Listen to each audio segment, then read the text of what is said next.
What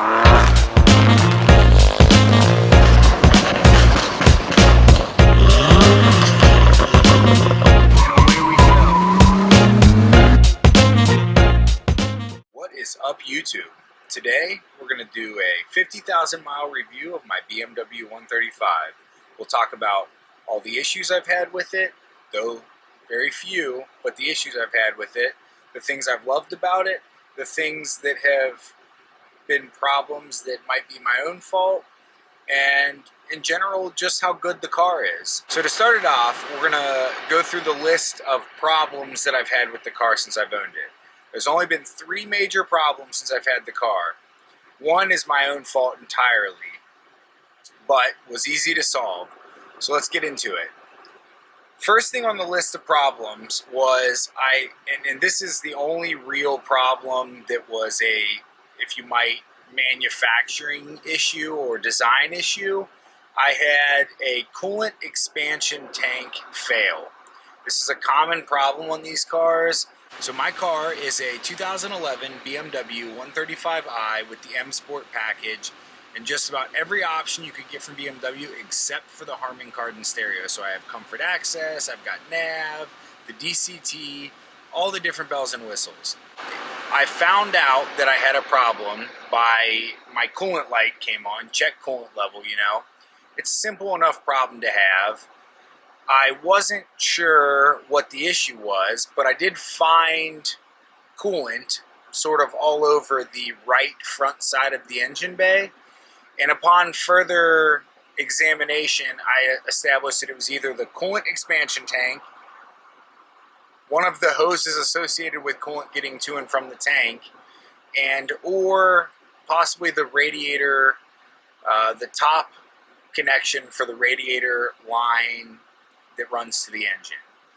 So I ordered a handful of parts. So the parts came and I got into it, took it apart, and came to find out that it was only the coolant expansion tank. If I had spent more time on the forums, that might have been an obvious one to just try that first. But I just knew the area and I wanted to make sure I had all the possible parts that it could be, such that when I took it apart, it was a one and done job. So it ended up being the coolant expansion tank. You can buy a Ren, which is FCP Euro.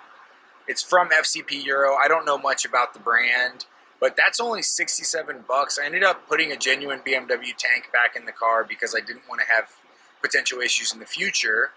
And it was $139. So my car, as it sits right now, has 103,066 miles on it, but under warranty at like 50, just shy of 50, BMW put a new engine and transmission in this car. So when I got the car, I actually did the break-in oil change. So I did the very first oil change on this engine. Outside of that, everything is stock to the chassis. So I believe the coolant expansion tank was the original one. So it's known to fail around like between 40 and 70,000 miles. So expecting it to fail, that's fine. I think I changed it at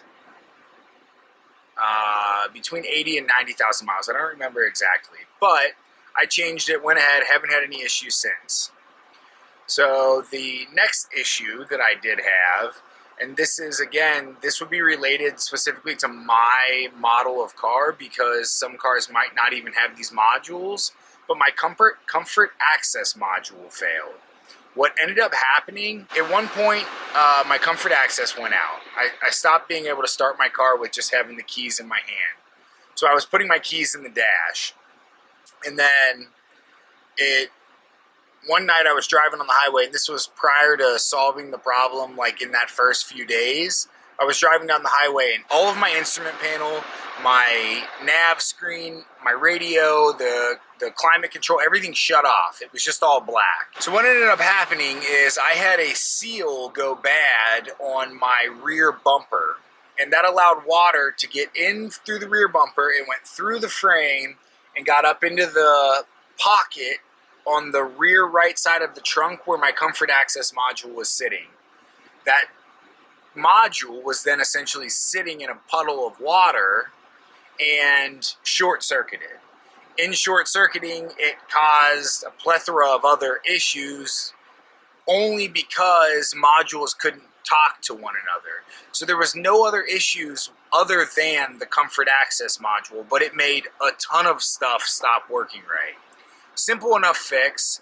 I actually bought a used comfort access module that came out of a 2011 135 that had 40,000 miles on it. I bought that off eBay for 45 bucks, I think, and it was literally plug and play. So I popped maybe 15 clips out of the trunk, the carpeting in the trunk, and pulled the right side panel out, dried everything out, pulled my rear bumper, the rear bumper cover, rear bumper, and put a new seal on that. The seal was like 45 bucks, just a little foam gasket. And after doing that, I left it all apart for a day, just kind of sitting in my garage, and used some air to dry everything out, and put it all back together, and it was good as new. Just like that, problem solved. But the interesting thing about this is I spent about $45 plus maybe 2 hours of labor to install the thing, and everything was good. But I had, just for kicks and giggles, called BMW and asked them, like, hey, I'm pretty sure this is the problem. What would it cost me to get that fixed? And this is where the BMW tax comes in. People think these cars are really expensive to maintain, but they're just not. So BMW quoted me $700 for the new Comfort Access module. Now, mind you, it is a circuit board that is no bigger than, a 4x5 rectangle in a little plastic box.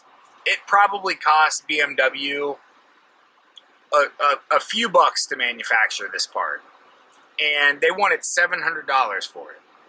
And then on top of that, the tech, or whoever I spoke with on the phone, proceeded to tell me that it was going to require coating to install, and it was going to be like 2 to 3 hours of shop labor before the coating. So he basically told, and I asked him on top of that, I said, so how much is it per hour of labor in the shop? They charge $120 per labor hour at the shop.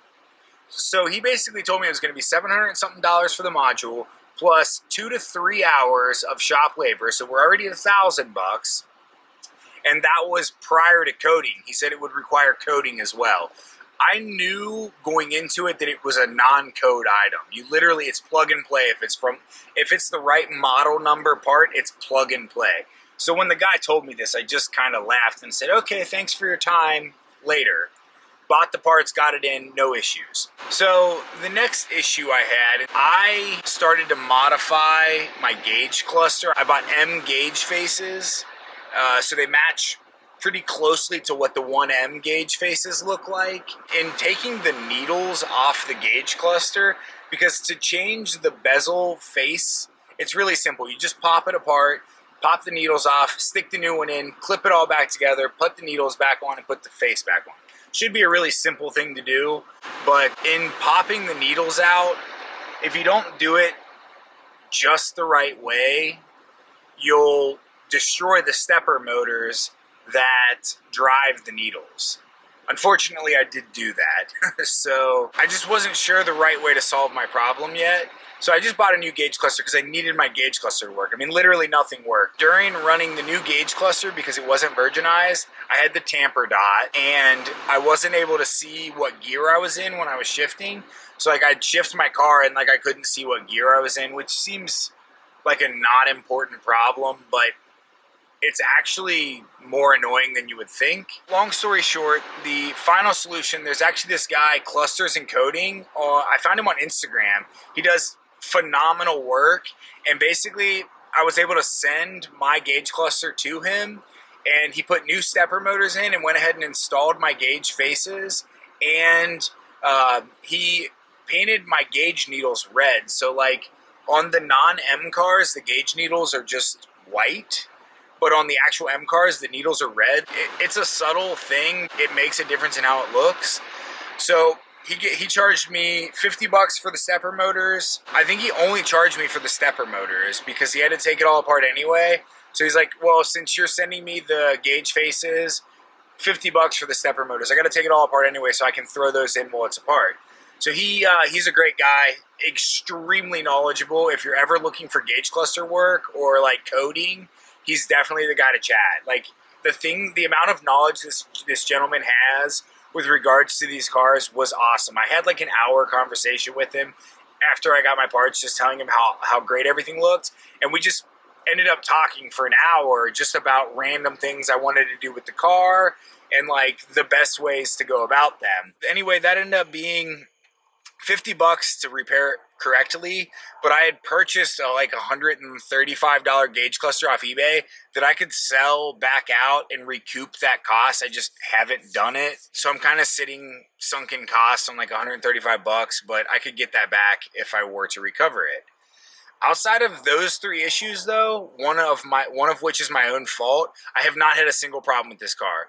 I've driven this car a little over 50,000 miles now, and I've driven all over the country, up into Canada, from Canada to Florida, the whole East Coast, up to Chicago, to and from Chicago, like, I don't know, 5 or 6 times, pretty much all over. Like, we just drive, we go on trips, we drive all over the place.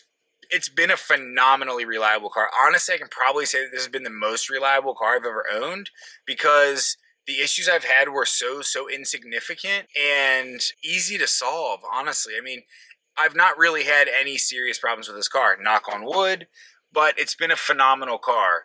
The things that I really like about this car is the instant delivery of torque. I mean, as soon as you get on it, the torque's there. It's very akin to like a pushrod V8 where the torque is instantly available.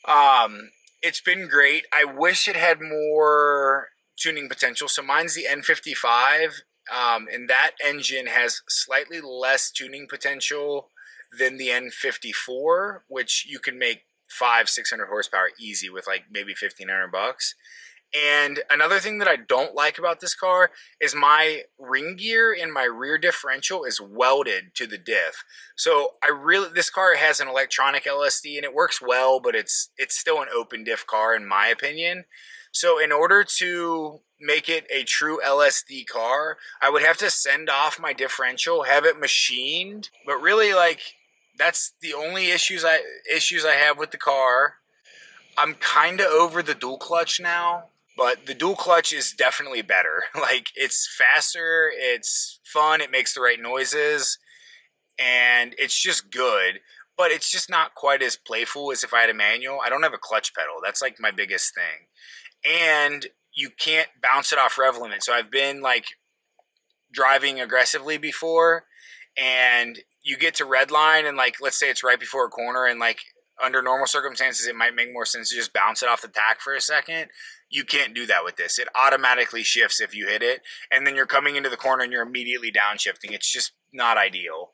So that's something that could be maybe changed with coding, but like, it is what it is. So I think that's kind of my take on the 135 review. Overall, it's been a great car. No major issues. Very reliable. And you really can't beat, like, there's not a better bang for your buck on the market right now. So for anybody looking for 135s, I highly recommend it.